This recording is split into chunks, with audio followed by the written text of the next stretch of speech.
All right, you've heard why so many critics are saying that this ad is neither accurate nor fair, and still, the Obama campaign is making no move to denounce it. Let's talk about it with Kirsten Powers, a columnist with the Daily Beast and a Fox News contributor, and Mark Thiessen, a fellow at the American Enterprise Institute and former speechwriter for President George W. Bush. Welcome to you both.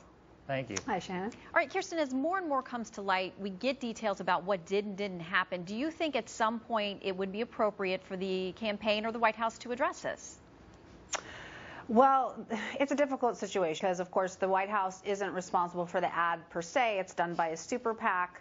At the same time, it is being run by Bill Burton, a former Obama aide. And I think that if this had been factual, then that's a different story. I don't know that it would be crossing any boundaries of inappropriateness. But based on the report that was just done by Trace, it's pretty concerning, especially if she died 22 days later. That would suggest health insurance wouldn't really have done anything to make any difference in this woman's life. So this definitely crosses the line. I don't think the president's probably going to denounce it because the candidates, as Mitt Romney did with Newt Gingrich complaining about super PAC ads, they tend to just say, it's not my ad. I'm not going to take responsibility for it. Mark, Kirsten notes correctly that there is a lot of crossover, but it is completely legal. Somebody who used to work at the White House could be working for the campaign now. Nothing wrong or illicit about that, but there are certainly connections here.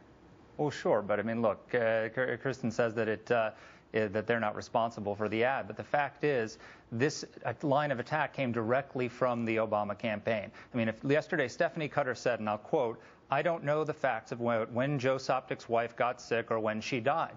Well, that's funny because on May 14, 2012, the Obama campaign hosted a conference call featuring Joe Soptic in which he told this story, made the same accusations that are in the Priorities USA ad. And you know who hosted that conference call? Stephanie Cutter, the deputy campaign manager of the Obama campaign. So this is a line of attack that originated with the Obama campaign. They own it. All Priorities USA did was take their opposition research and their talking points and turn it into a second ad.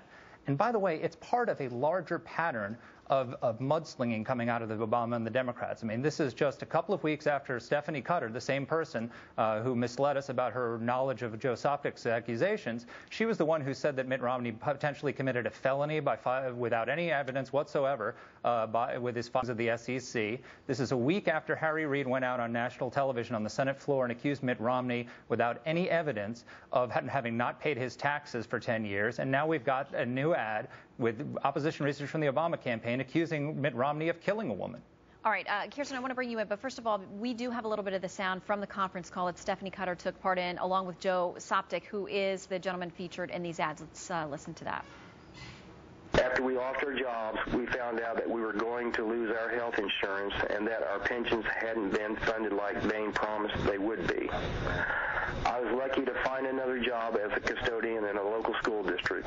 They gave me some health insurance, but I couldn't afford to buy it for my wife. A little while later, she was diagnosed with lung cancer. Thank you, Joe. We really appreciate you and David sharing your experiences. Okay, in light of that recording, Kirsten, do you think it puts even more pressure on Stephanie Cutter and the campaign to answer?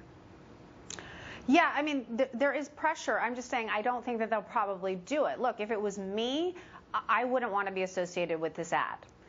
But at the same time, I think they're probably looking at it saying, this is a inside the beltway conversation. This is not what voters are paying attention to. And they also are going to, they probably want the benefit of this ad without their fingerprints on it. And I think that to pretend that it's just the Obama campaign that's doing this is ludicrous. Why don't you have Newt Gingrich come on and talk about the super PAC ads that were run against him by a former Romney staffer? It's a little bit much to have to sit and listen to about how it's just the Democrats who are slinging mud. No, there's no question that it's gotten really nasty, and a lot of people on both sides of the aisle have stepped up to say that this year they think we've reached a new low, that there is a nastiness to this campaign that is something new from both sides. And it's because of the Citizens United decision.